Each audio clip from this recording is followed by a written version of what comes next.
Nós estamos falando sobre pilares da fé. Cada vez é mais importante falar sobre as bases do cristianismo, porque nós estamos vivendo num mundo cada vez mais louco. E quando eu falo de um mundo louco, eu não estou falando de um mundo daquela coisa assim, o mundo e a igreja. Eu estou falando de uma espiritualidade cada vez mais doentia. Eu não sei como é que foi o corte dessa mensagem, mas se o corte foi feito depois de eu ter falado o que eu falei agora há pouco, né, eu estava comentando com o pessoal aqui da igreja que nós estamos numa época em que há atrocidades acontecendo no movimento evangélico, como, por exemplo, a nova música de uma cantora famosa, que eu não vou citar o nome, citei agora há pouco, mas a música chama Queixo pra Cima. Você que está nos assistindo no YouTube, eu não sei se a câmera aqui, você que está nos assistindo no YouTube, você coloca lá Queixo pra Cima. Quem tá lá ouvindo na internet pode fazer isso também. Uma das últimas bizarrices do movimento, do freak movimento gospel brasileiro, uma coisa absurda. E eu estava vendo um pouco essa, sei lá se a gente pode chamar isso de música, mas eu estava vendo aquele acontecimento e pensando como Jesus, às vezes, passa longe de algumas celebrações religiosas no movimento evangélico. E aí nós estamos falando sobre os pilares da fé, porque a proposta é justamente mostrar o que é imprescindível à fé cristã. Há algumas coisas que a igreja não tem que optar, ela tem que ter para ser cristã. E automaticamente os seus membros, para serem cristãos, têm que compreender, crer e adotar algumas verdades bíblicas que são inerentes ao fato de ser cristão. São aquelas coisas que não é opcional. Ou faz parte do pacote, ou você não tem pacote nenhum. Então, nós falamos na semana passada, como o primeiro pilar da fé cristã, a soberania de Deus. Reconhecer que Deus é soberano e manda, que Ele tem a palavra final, a autoridade final sobre todas as coisas, porque afinal Ele é o criador e sustentador de todas as coisas. Sendo assim, por direito, Deus é soberano e faz as coisas do jeito que Ele quer fazer. A gente pode brigar com isso, a gente pode ter discordância com relação a isso, mas a questão é que é assim e ponto final. O texto, inclusive, que nós usamos como base para a nossa meditação, e a gente vai repetir ele na projeção de hoje, só para lembrar dele, está lá em Gênesis 1, versículo 1, que diz assim: no princípio criou Deus os céus e a terra. A Bíblia começa com uma declaração inequívoca. Deus é o criador de todas as coisas e ponto final. Veja que quase que a Bíblia está dizendo, você não pode ir para o segundo versículo da Bíblia sem crer no primeiro. O primeiro versículo da Bíblia subentende tanta coisa. Do princípio criou Deus os céus e a terra. Deus estabeleceu todas as coisas.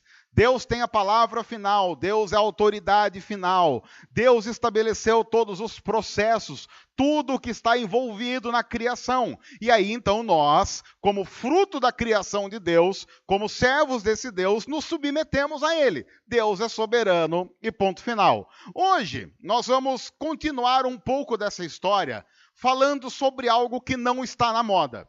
E não está na moda mesmo, porque, inclusive, se você fizer uma pesquisa, você vai notar, pelo menos as últimas pesquisas indicam isso, que mais da metade das mensagens pregadas em igrejas, em qualquer situação, não tem como centro ou como base esse ser que nós vamos falar hoje, que é um tal de Jesus.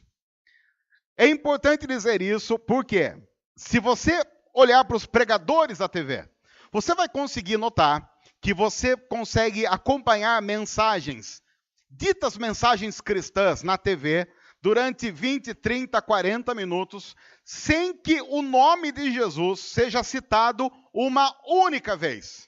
E aí, é claro, você vai ver muitos outros nomes sendo citados, muitas outras situações sendo colocadas, mas o nome de Jesus, ele fica quase que como um apêndice ali na coisa toda. Então nós vamos hoje falar um pouco sobre Jesus. Agora, por que nós vamos fazer isso? Nós vamos fazer isso porque Jesus, embora possa não parecer, é um dos pilares da fé cristã. Você não pode ser cristão ou não consegue ser cristão sem saber exatamente quem Jesus é. Isso pode parecer, eu sei, absurdamente elementar e óbvio, mas não tem sido assim em grande parte das igrejas.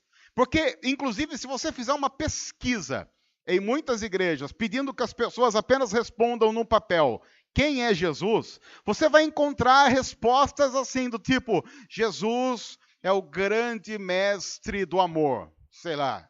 Você já deve ter ouvido essa expressão, eu já ouvi várias vezes. Jesus é o grande mestre do amor.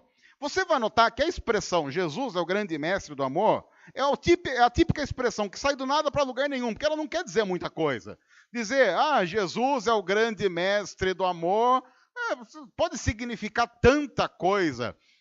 Uma outra vez eu ouvi assim, Jesus é um grande filósofo. Eu parto do princípio que Jesus entende muito de filosofia, porque Jesus entende tudo de todas as coisas. Mas dizer que Jesus é um grande filósofo é resumir o papel de Jesus de uma maneira absurda. Tem um livro que diz lá, Jesus, o maior psicólogo que já existiu. Embora eu entenda o que o autor está querendo discorrer a partir do título, essa é uma redução absurda. Porque, embora Jesus entenda de psicologia humana, Jesus não é o maior psicólogo que já existiu, pelo simples fato de Jesus nunca ter se autodenominado psicólogo. Por quê? Porque Jesus faz uma autodenominação muito maior do que qualquer uma dessas que costumeiramente a igreja faz. É por isso que nós vamos iniciar olhando o Evangelho de João, capítulo 1. E o Evangelho de João, capítulo 1, lá nos seus primeiros versículos, tem uma particularidade interessante que tem a ver com o texto que nós vimos na semana passada. Na semana passada, nós vimos Gênesis 1:1, que diz, no princípio criou Deus os céus e a terra. E aí você vai lá para o Evangelho de João, capítulo 1, primeiro versículo, ou a partir do primeiro versículo, está escrito assim. No princípio, e você já nota que tanto Gênesis quanto o Evangelho de João começam do mesmo jeito. Isso não é uma coincidência. Não é assim, João estava escrevendo, e aí, sem querer, ele iniciou o seu evangelho do mesmo jeito que o autor de Gênesis iniciou o livro de Gênesis. Não, isso é proposital.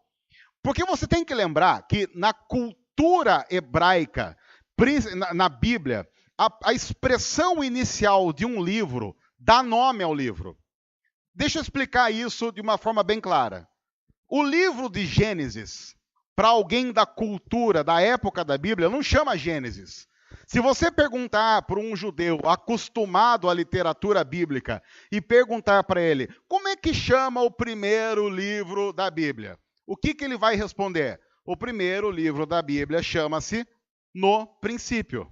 Por quê? Porque na cultura hebraica, o nome do livro é dado de acordo com a sua expressão inicial. Então, todo judeu, quando lê essa expressão, no princípio, é claro que ele se lembra do quê? Daquilo que nós chamamos do livro de Gênesis. João é alguém dessa cultura. Então, quando ele coloca no princípio, era aquele que é a palavra, é claro que ele está dando uma dica para os seus leitores, dizendo assim, olha, o que eu vou dizer agora e o que eu vou escrever agora está intimamente ligado ao que aconteceu lá em Gênesis. E é por isso, então, que nós pegamos esse texto para continuar a falar sobre os pilares da fé cristã. Tratamos sobre a soberania de Deus e agora vamos falar sobre Jesus. E aí o texto de João 1, a partir do versículo 1, diz assim, no princípio era aquele que é a palavra. Ele estava com Deus e era Deus. Ele estava com Deus no princípio. Todas as coisas foram feitas por intermédio dele. Sem ele, nada do que existe teria sido feito. Por que João começa escrevendo isso? Porque quando você estuda o Evangelho de João, você vai descobrir que uma das intenções de João ao escrever o Evangelho é provar que Jesus é divino. Jesus foi uma figura controversa desde o início. E desde o início da fé, desde o início da caminhada cristã, desde o início da igreja, houve muita controvérsia sobre a figura de Jesus. E havia muitos movimentos dizendo, não, Jesus era apenas um ser humano, como qualquer um de nós, porém dotado de uma inteligência e de uma capacidade maior do que a nossa. Era um pulo para dizer que, por exemplo, Jesus era um ser humano como qualquer um de nós, porém um pouco mais evoluído. Alguém que talvez estivesse na centésima, duzentésima, trezentésima encarnação, ou alguma coisa assim. Ele apenas era um espírito mais evoluído, que, sendo mais evoluído, estava inserido num corpo e que aí ele podia fazer coisas que seres humanos não tão evoluídos não poderiam fazer. João, dentre outras coisas, está querendo acabar com isso dizendo, não. O diferencial de Jesus é que Jesus, quando falamos sobre Jesus, nós não falamos sobre um ser humano normal. Ninguém pode olhar para Jesus a partir da perspectiva de um ser humano normal, a não ser que você negue o que o próprio Jesus disse sobre ele mesmo. João vai tentar, durante todo o seu evangelho, mostrar que Jesus é o próprio Deus. Por isso que ele escreve isso no começo, dizendo, no princípio era aquele que é a palavra. Ele estava com Deus. E não apenas estava com Deus, ele era Deus. E ele vai fazendo afirmações que na época geraram controvérsias absurdas. Ele estava com Deus no princípio, e mais, todas as coisas foram feitas por intermédio dele. Sem ele, falando de Jesus, nada do que existe teria sido feito. Lembra que nós falamos na semana passada? Quem é o criador de todas as coisas? Deus. A Bíblia começa com uma afirmação. No princípio, Deus criou os céus e a terra. Agora João dá uma informação complementar dizendo, se não fosse por Jesus, nada daquilo que foi feito teria sido feito, porque ele é o próprio Deus. De uma forma reduzida, o que ele está querendo dizer? Se Jesus não é Deus, você impossibilita toda a criação. Se Jesus não é Deus, vai ruir não apenas o Evangelho de João, quanto Gênesis 1, versículo 1. Aquele que não consegue crer, segundo João está dizendo, que Jesus é divino, vai ter que pegar a sua Bíblia desde Gênesis 1, versículo 1 e rasgar.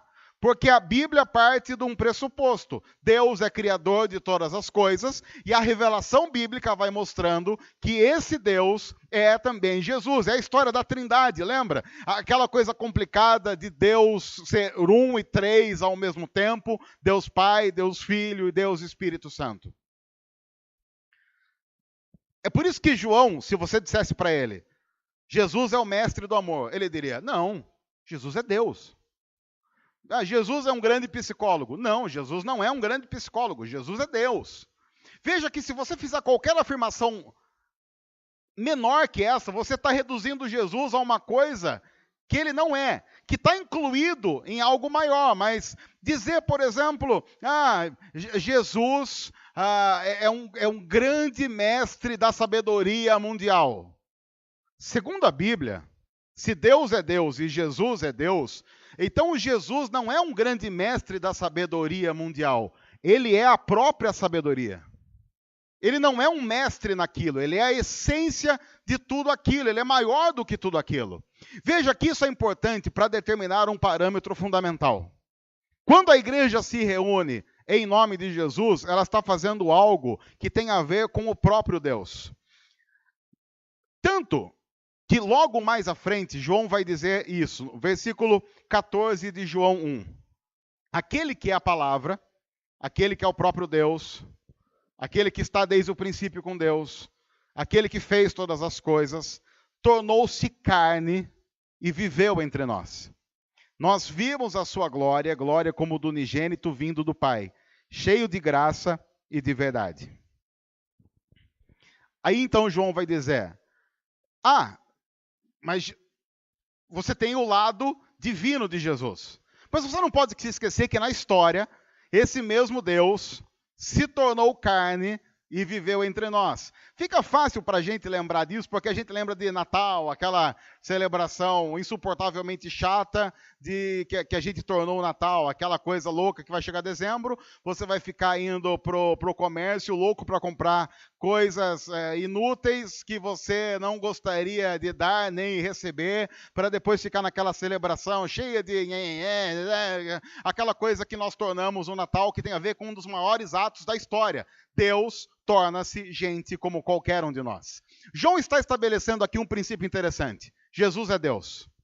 Mas ao mesmo tempo, e não há muitas explicações plausíveis até para dizer onde começa um e termina outro, ao mesmo tempo ele é homem. Há em Jesus duas naturezas perfeitamente equilibradas. É o próprio Deus que se tornou gente. Por isso que quando na igreja, na história da igreja, fala-se sobre encarnação, fala-se sobre um ato, pelo menos inicialmente, inacreditável. A encarnação em si é quase que um dos maiores milagres de toda a história. Deus Todo-Poderoso, Criador dos céus e da terra, o próprio Deus, sem o qual nada do que foi feito haveria de ser feito, torna-se gente como qualquer um de nós. Para mim, uma das coisas mais absurdas disso é imaginar que um dia, esse próprio Deus, que criou o cosmos, segundo a produção, eram 100 bilhões de galáxias, acho que é isso.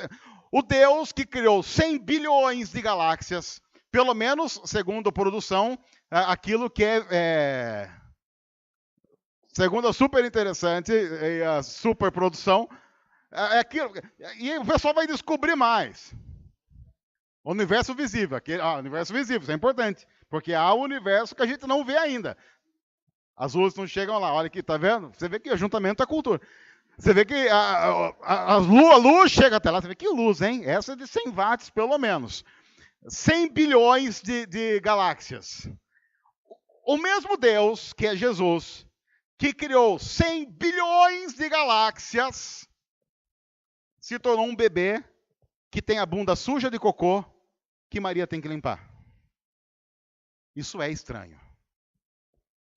Isso é estranho. Já imaginou você chegar... Já imaginou que absurdo? Maria está lá embalando o bebezinho. E claro que Maria não tinha toda a noção do que estava acontecendo. Ela tinha uma perspectiva, uma noção, mas ela não tinha noção exata daquilo. Imagina você chega para Maria e fala assim, Maria, Jesus, né? Jesus.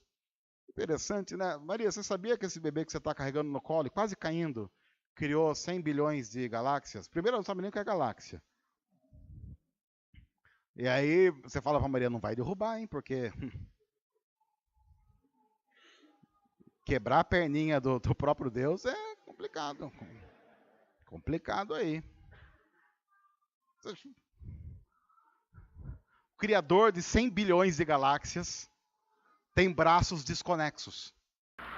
Porque o bebê tem isso, né? O bebê, ele tenta pôr o dedo na boca e ele enfia no olho. E você não pode imaginar que Jesus era um super bebê. Do tipo, sei lá, 2 meses, Maria vai limpar, ele fala assim, não é assim, Maria, dá licença, com licença. Não é assim, deixa eu mostrar para você. Jesus com 3 meses, Maria chega no quarto, pega ele lendo a Bíblia. Não teve isso. Com 3 meses ele não sabia ler.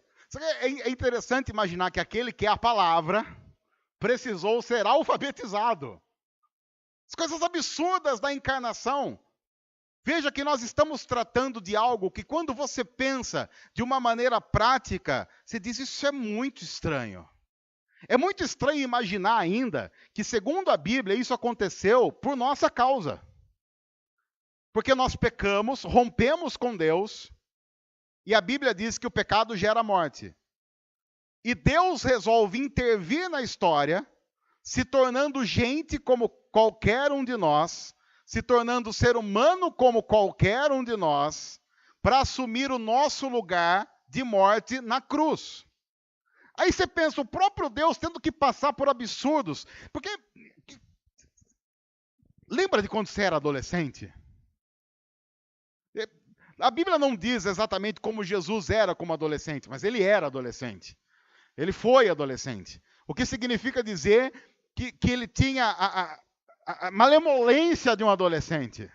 E você olha para um adolescente, o adolescente é estranho, ele é estranho. Não sei se há algum adolescente nos assistindo.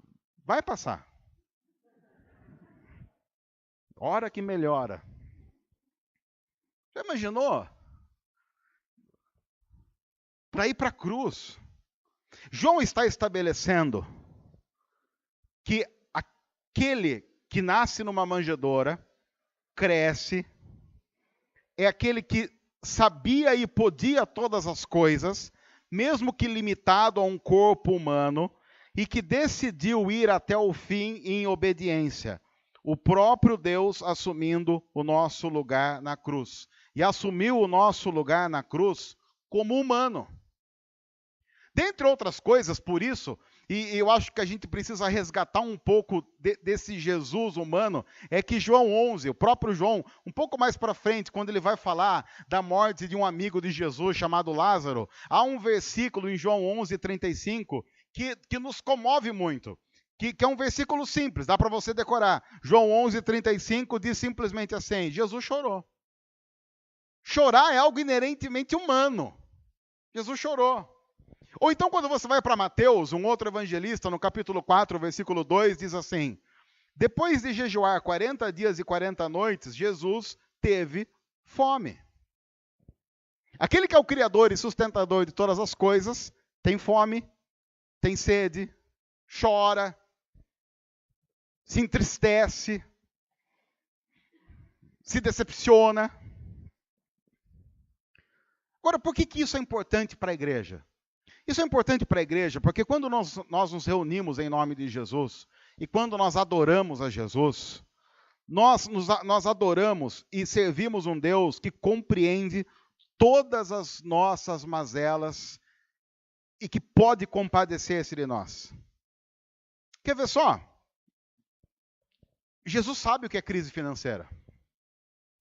Porque segundo o relato, ele tinha a formação da própria família, o que era muito natural, trabalhando em marcenaria.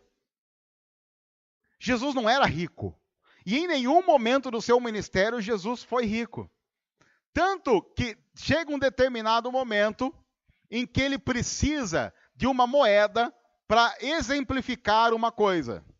É engraçado que num determinado momento do ministério, quando Jesus precisa de uma moeda para dar exemplo de alguma coisa, ele não põe a mão no bolso e tira a moeda dizendo assim, olha, ele tem que falar para Pedro assim, ele precisa de uma moeda. Pedro, vai pescar. O que Pedro pensa?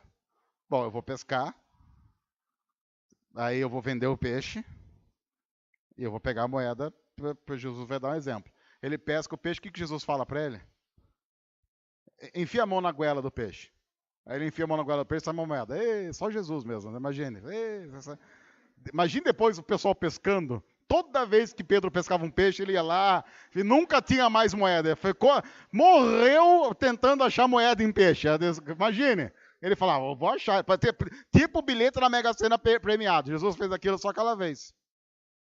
Quando eu falo para Deus, Deus, meu país está em crise financeira, eu tenho a tendência, se eu não conhecer Jesus como ele é, e quer ver só, quantas vezes você já ouviu gente dizendo assim, eu não vou orar sobre isso, Deus tem coisa mais importante.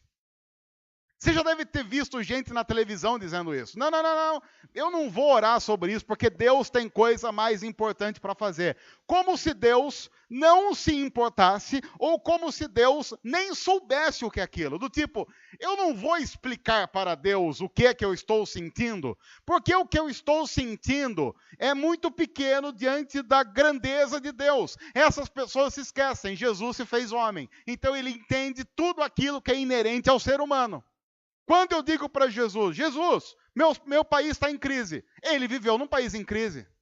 Israel passava por um período de crise política absurda, de dominação exterior na época em que Jesus viveu entre nós. Ele sabe o que é isso. Quando eu digo para Jesus, está doendo. A Bíblia diz que ele é um homem de dores e que sabe o que é padecer. Ele conhece dor humana. Ele sabe quanto dói. Se você for ferido por qualquer ferida, você tem a tranquilidade de servir a um Deus que se fez carne e que sabe quanto dói. Deus não precisa de uma tecla SAP para tentar imaginar num processo cósmico do próprio Deus o que significa a dor humana. Ele sabe, ele já passou por isso. É diferente, inclusive, por exemplo, quando você vai consolar alguém e você não passou pela dor daquela pessoa.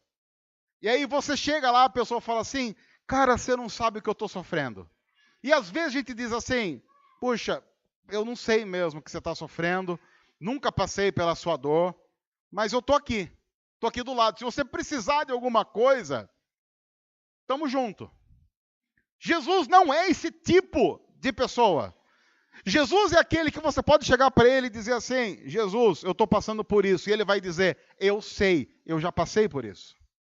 Não há nenhuma dor tão profunda que Jesus não tenha passado de alguma forma, de maneira muito mais profunda do que a nossa. É por isso que a própria Bíblia diz, nós temos um Deus que pode compadecer-se das nossas fraquezas, porque Ele sabe, Ele conhece, a humanidade de Jesus latente nos faz adorar um Deus que é companheiro, é um Deus maravilhoso, todo-poderoso, criador dos céus e da terra, mas que um dia dormiu numa cama, que um dia teve problemas para conseguir dormir, teve problemas para conseguir descansar, teve problemas de ter, inclusive, que pedir para algumas pessoas, orem comigo. Chega no Getsemane, um pouco antes dele ser crucificado, ele diz para alguns dos seus, orem comigo, orem comigo. Sabe aquela coisa de você pedir oração para alguém? Ó, gente, amanhã eu vou passar por um determinado processo e eu preciso da oração de vocês. Jesus fez isso. Orem comigo, orem comigo. E aí eles não conseguem orar com Jesus porque eles tinham acabado de participar da ceia, tinham tomado vinho, e aí eles dormem. Aí Jesus chega para eles e fala, vocês não conseguem nem durante 1 hora aqui orar comigo? Ele padecendo, sofrendo. A humanidade de Jesus traz uma dimensão que a igreja esqueceu.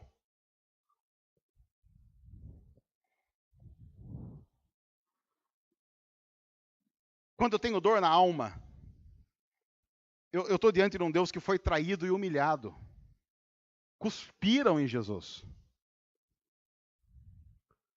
A Bíblia diz que davam pancadas na cabeça dele enquanto ele tinha os olhos vendados e diziam assim, se você é Deus, fala aí quem bateu.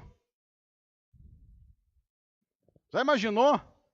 No princípio, criou Deus os céus e a terra. E agora esse Deus tem os seus olhos vendados e um imprestável de um ser humano, achando que é alguma coisa, lhe dá bofetadas e diz, se você é Deus, diz aí quem bateu. Ou então, pregado na cruz, as pessoas diziam para ele, se você é Deus, desce daí. Mal sabiam eles que ele estava lá, talvez inclusive por causa de alguns daqueles. Agora, quando nós não compreendemos a extensão da divindade e da humanidade de Jesus ao mesmo tempo, acontecem duas coisas na história da igreja. Porque lembre-se, um dos pontos principais dessa nossa série é reconhecer pilares da fé e ver o que acontece com a igreja quando nós tiramos esses pilares. E há duas coisas que nós perdemos quando não compreendemos a grandeza de um Deus, Jesus, que é Deus e homem ao mesmo tempo. A primeira coisa que nós perdemos quando nós não compreendemos isso, por exemplo, quando nós não compreendemos a divindade de Jesus, nós perdemos a bênção de crer no milagre. E cada vez mais você tem dois movimentos na igreja evangélica brasileira. De um lado, você tem o pessoal do atacadão do milagre. Que é assim, é milagre, como eu disse aqui uma vez, uma das frases mais emblemáticas para mim, eu vi numa igreja aqui em Piracicaba, quando alguém colocou uma faixa dizendo, aqui milagre é coisa natural. Não tem sentido essa frase, mas assim, é aquela frase que você olha e fala, como assim? Aqui milagre é coisa natural. Ou então, quando você começa a estabelecer que a terça-feira é a terça do milagre financeiro, a quarta é da libertação, a quinta é não sei o quê, e por aí vai. Você tem de um lado gente fazendo isso, mas a gente não pode esquecer que a gente tem de outro lado gente que praticamente não crê em milagre algum. Que está tão errado quanto. De uma tal forma que há gente que, vivendo uma fé cristã, no meio evangélico, tão endurecida, com um coração tão ruim, que se você pedir para ele orar para que Deus cure um enfermo, ele já não vai saber como é que faz aquilo direito. Quer ver só? Alguém chama você, imagine, chegam para um pastor, sei lá, vamos imaginar um pastor presbiteriano de alguma igreja em Piracicaba, não sei, pense em algum. Aí falam para ele assim, pastor presbiteriano de uma igreja de Piracicaba, eu tenho uma amiga que, sei lá, de 25 anos que está com câncer. Você ora por ela? Oro. Aí entra a primeira crise do pastor presbiteriano. Vou orar o quê? Pessoas de 25 anos com câncer. Vamos pensar biblicamente? Pessoa de 25 anos com câncer. Qual é a oração que qualquer pastor deveria fazer? Elementarmente. De uma maneira simples. Deus, cura. Se a pessoa tem, deixa eu confessar para você, 95 anos e tem câncer, e você pede para o pastor orar, e você fala assim, pastor, ora para que seja curado, eu até vou. Mas depois, chegando em casa, eu vou falar assim, Senhor, dá uma morte tranquila, que vá em paz, que os anjos carreguem em direção à eternidade. Porque o Senhor tem 95 anos, já está bom, já tá na prorrogação. Tá aquele jogo que não acaba? Você fala, vamos acabar, deixa o juiz apitar o fim do jogo. Apita o fim do jogo. Já, os anjos já estão na beira do gramado fazendo assim. Acabou. Está acabando, já acabou. Agora a pessoa tem 25 anos. Vamos orar para que Deus faça um milagre? Por que não? Se eu creio num Jesus que é divino, eu adoro e sirvo um Deus que criou, no mínimo, 100 bilhões de galáxias. Um Deus que criou 100 bilhões de galáxias tem, sim, capacidade de reverter um câncer. Ponto final. E eu sou chamado a orar por isso. Só que na igreja evangélica, hoje a gente tem uma briga de gente vendendo milagre e de gente negando o milagre. Nós precisamos voltar para o equilíbrio. Se Jesus é quem a Bíblia diz que Jesus é, autoriza sim a igreja a crer que milagre acontece. É claro, ele não acontece da forma como a gente vê na televisão.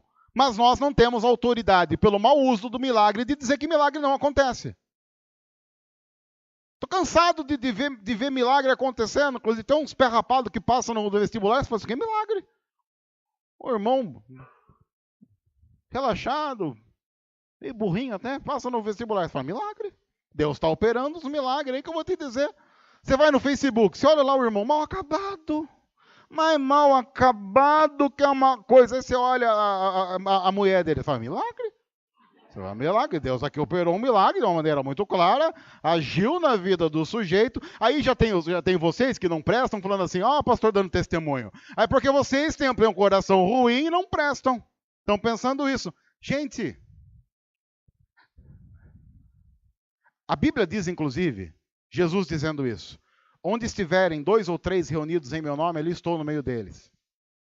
O Criador de pelo menos 100 bilhões de galáxias está aqui.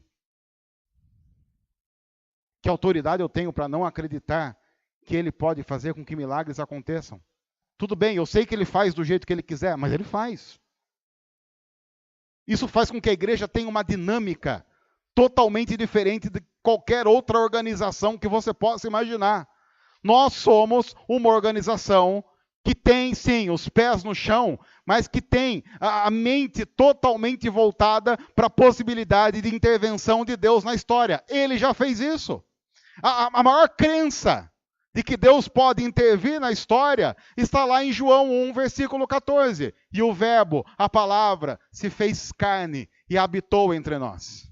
Quando eu nego a possibilidade da intervenção de Deus na história, eu nego inclusive a encarnação de Jesus. Deus interviu miraculosamente na história. O que significa dizer que nós estamos aqui reunidos e há uma série de desafios na nossa semana. Então, tem desafios absurdos na sua semana? Ore! Porque como nós vimos, inclusive, na semana passada, Deus pode muito bem estabelecer que algumas coisas acontecem a partir da oração do seu povo. Porque a oração em si tem algum poder?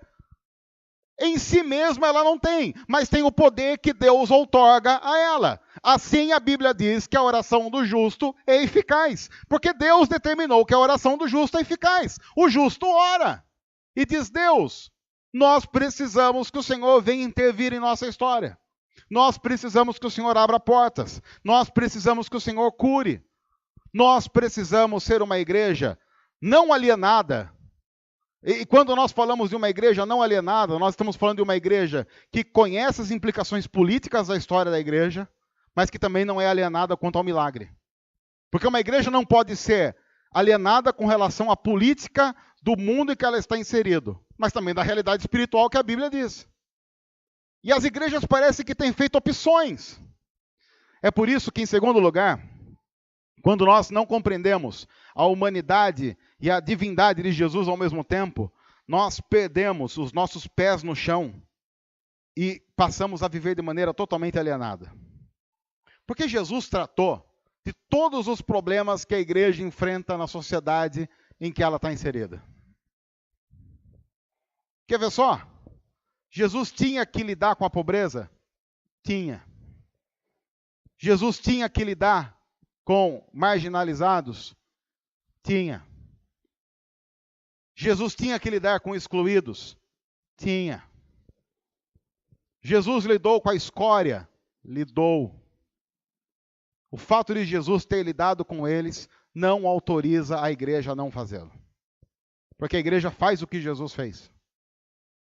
A igreja é o corpo de Cristo. Se o cabeça faz, naturalmente o corpo faz. Quando nós compreendemos, então, a humanidade de Jesus, nós compreendemos que o Verbo, a palavra, se fez carne, habitou nesse mundo poeirento que a gente vive e enfrentou de frente as mazelas. Teve que tratar problemas existenciais práticos. Quer ver só? Quando você olha para a crucificação de Jesus, acontece algo ali que talvez seja minimizado demais por nós. Jesus está sendo crucificado e a Bíblia diz que uma grande parte dos discípulos fugiram, vazaram. Quem ficou ali foram algumas mulheres. É interessante como a Bíblia trata, né? Os barbados, tudo correram. Quem ficou lá? A mulherada ficou tudo. Dizem alguns que era só para fofocar depois. Ah, você não sabe o que aconteceu. Mas não era. Maria estava lá, por exemplo. E João foi um dos poucos que ficou por ali. Aí é interessante porque Jesus está na cruz, ele olha para Maria e ele se lembra de uma coisa. José, o pai de Jesus, já tinha morrido. Jesus, que era ali o homem na família, estava morrendo. Ele olha e diz: espera aí, quem é que vai cuidar dessa tal de Maria? Ele olha para João, olha para Maria e diz o quê? Mulher, eis aí teu filho, filho, eis aí tua mãe. Dizendo praticamente para João: você vai adotar ela como mãe, e dizendo para Maria: você adota ele como filho. Preciso resolver um problema aqui prático. Senão essa mulher vai passar por dificuldades. Ela vive numa sociedade que mulher não pode trabalhar, precisa de ter um cuidador, precisa de ter um responsável. Então, João, você vai ser responsável por ela, vai cuidar dela. O cara está sendo crucificado e lidando com problemas familiares, práticos. Essa mulher tem que comer amanhã, então vamos resolver esse problema. Aí a igreja de Jesus olha para alguns problemas diários, práticos, e diz: isso não é problema nosso. A igreja é um órgão espiritual. O órgão espiritual trata daquilo que tem a ver com o corpo, porque o mestre da igreja era Deus e homem ao mesmo tempo. E mais, segundo a própria Bíblia, quando Jesus voltar, ele vai mostrar aos seus algozes o lado em que ele for perfurado. O que significa dizer que se ele vai mostrar aos seus algozes, inclusive o lado que ele for perfurado, ele tem um corpo. Uma das coisas fantásticas da teologia cristã é imaginar que agora na Trindade há um ser humano. Jesus, o Filho do homem. Já imaginou que coisa absurda? Que sim, é Deus Todo-Poderoso, mas cuidou de um problema familiar. Quando a igreja não compreende a própria encarnação do seu mestre, ela deixa de fazer os seus papéis mais elementares. De um lado, você tem igreja que tudo é espiritual. Tudo. Uma vez, estava no acampamento, uma senhora foi lá, tomou uma palestra ruim. Eu estava lá. Aí ela falou assim, olha que interessante. Olha, a gente precisa ter cuidado com o mundo espiritual. Porque o demônio, ele é astuto. Por exemplo, você está lá na sua casa à noite. Você tem lá aquele móvel. Aí você pode notar, chega de madrugada, o que o móvel faz? Ele dá uma estalada. Aquilo é demônio.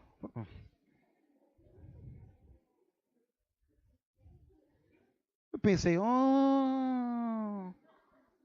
mas olha, eu achando que era oscilação de temperatura. Aí, eu achei, eu falei, aquilo é demônio.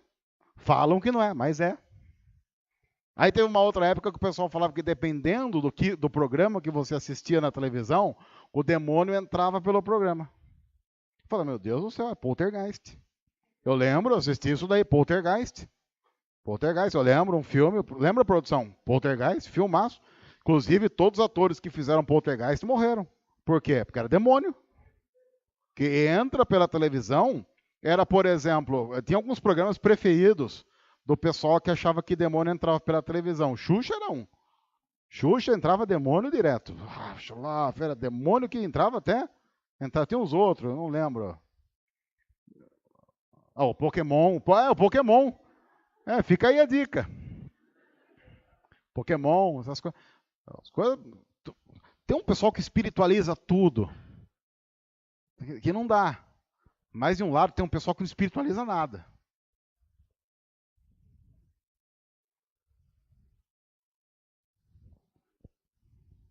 Gente que vê, que é capaz de ver manifestações satânicas com a naturalidade de quem está vendo um beijo no rosto entre pai e filho. Sem a capacidade de orar para intervir a respeito. De uma tal forma que não consegue, inclusive, entender as armadilhas espirituais que vão sendo colocadas no mundo que a gente vive. Pregando na Shalom hoje cedo, falei rapidamente sobre isso. Dizendo que nós vivemos num mundo em que algumas pessoas deixaram a espiritualidade tão de lado que falam sobre qualquer assunto de maneira aberta. Quando o assunto é Deus, o assunto passa a ser algo tão velado, do tipo, se eu tiver que contar uma piada suja, eu vou contar de maneira aberta e sem vergonha nenhuma. Se eu tiver que falar de Deus, eu não vou falar porque eu quero respeitar as opiniões contrárias. E às vezes eu escuto gente dizendo assim, olha, estivemos reunidos ali, não falamos de Deus, mas estivemos ali. Um ateu faz isso. Com muita tranquilidade. Na verdade, o ateu falaria de Deus. Só para dizer, você sabe que ele não existe, né? A gente tem gente tão pouco espiritual que o ateu fala mais de Deus que ele. Aí não dá. E geralmente você tem esses dois brigando. O não espiritual xingando o altamente espiritualizado e degladiando-se de maneira absurda. Enquanto aqueles que buscam equilíbrio precisam ser alimentados com uma boa teologia bíblica para saber como se comportar no mundo, sabendo que sim, o milagre existe. Tem gente banalizando a espiritualidade, mas a espiritualidade é algo real. Se a Bíblia é correta, e nós cremos que a Bíblia é correta, há sim disputas que acontecem no mundo espiritual, porque Paulo diz lá em Efésios, nossa luta não é contra carne ou sangue, mas contra os principados, dominadores, potestades. A luta acontecendo, sendo travada inclusive no coração humano. E a igreja precisa compreender isso. Como é que nós compreendemos isso? Olhando para Jesus. Reconhecendo que Jesus, logo depois de jejuar 40 dias e 40 noites, teve fome. E sabe o que a Bíblia diz logo depois desse texto? É engraçado porque, veja, Jesus tem fome, e fome é algo inerentemente humano. Alguns aqui devem estar com fome. Mas olha o que a Bíblia diz em Mateus 4, a partir do versículo 2. Depois de jejuar 40 dias e 40 noites, teve fome. O tentador aproximou-lhe dele e disse: Se és filho do homem, mande que essas pedras se transformem em pão. O que ele tem? Fome. Qual é a briga que ele enfrenta logo depois de ter fome? Com o diabo. É fantástico isso. Algo inerentemente humano. Teve fome. E no versículo seguinte, o tentador aparece e diz: Se você é quem é, mande que essas pedras se transformem em pão. O diabo usando algo inerentemente humano para partir para uma tentação de Jesus. É essa a dança. É assim que a igreja é chamada a viver. É por isso que muitos pastores dizem: sim, nós temos fome, mas também temos fome de Deus, porque essas coisas estão interligadas. Tudo é espiritual para quem é espiritual, é verdade. Mas nada desse espiritual é banalizado por aqueles que são espirituais. A igreja de Jesus precisa de uma fé centrada. Nós precisamos ser aqueles que vão assumir o compromisso de uma fé cristã centrada no meio de gente louca. Porque tem gente agora, em casa aconteceu isso à tarde, porque essa música é pegajosa. Aí eu ouvi essa música, a Júlia, minha filha de 4 anos, estava do lado, ela ficou cantarolando. Como é que eu vou lembrar? Queixo para cima, princesa, rainha, senão a coroa cai. É sério, esse é o refrão da música. Por caso você não queira acreditar, sim, esse é o refrão da música. Queixo para cima, princesa, rainha, senão a coroa cai.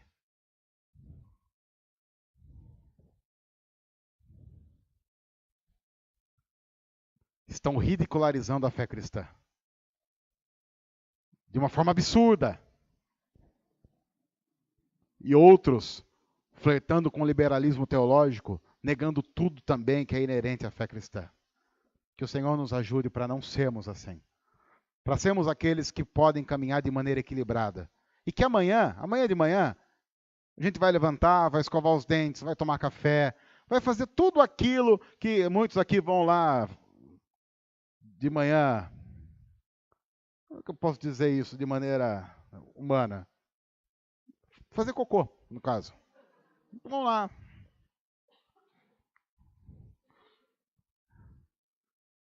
São coisas que todas as pessoas fazem, mas ao mesmo tempo não se esquecendo que nós estamos diante de guerras espirituais sendo travadas, que existem, que acontecem, que tentam fazer com que a cada dia nós olhemos para o nosso Deus com desdém, desacreditando de quem Ele é e abrindo mão da vida de Jesus em nós.